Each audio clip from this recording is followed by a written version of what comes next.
पश्चिम बंगालसह 5 राज्यांच्या निवडणुकांची आज घोषणा होण्याची शक्यता. केंद्रीय निवडणूक आयोगाकडून तयारी पूर्ण. संध्याकाळी पत्रकार परिषद घेणार असल्याची सूत्रांची माहिती. पुण्यात सुनेत्रा पवार, प्रफुल्ल पटेल यांच्यात बैठक. बारामती पोटनिवडणुकीसंदर्भात दोघांमध्ये चर्चा. निवडणूक आयोगाच्या पत्रकार परिषदेआधी भेट.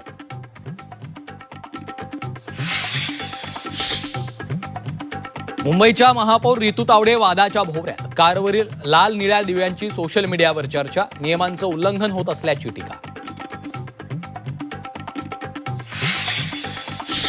गॅस तुटवड्याचा मुंबईकरांना फटका. मुंबईकरांचा नाश्ता महागला.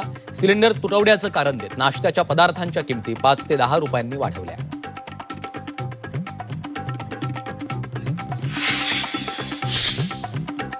पुण्यातील ससून हॉस्पिटलला गॅस टंचाईचा फटका. कॅन्टीनमध्ये आज पुरेल एवढाच गॅसचा साठा. गॅस पुरवठा संपल्यास रुग्णांची गैरसोय. नाशिकमध्ये गॅस टंचाईमुळे लाकडांची मागणी वाढली. 40 ते 50% लाकडांची मागणी वाढल्याने दरातही वाढ.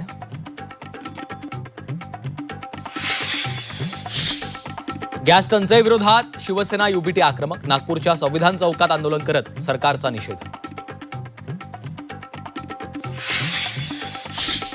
पीएनजी कनेक्शन असलेल्या ग्राहकांना आता एलपीजी गॅस सिलेंडर मिळणार नाही. केंद्र सरकारचा मोठा निर्णय. तर देशात व्यावसायिक सिलेंडरच्या पुरवठ्यालाही सुरुवात.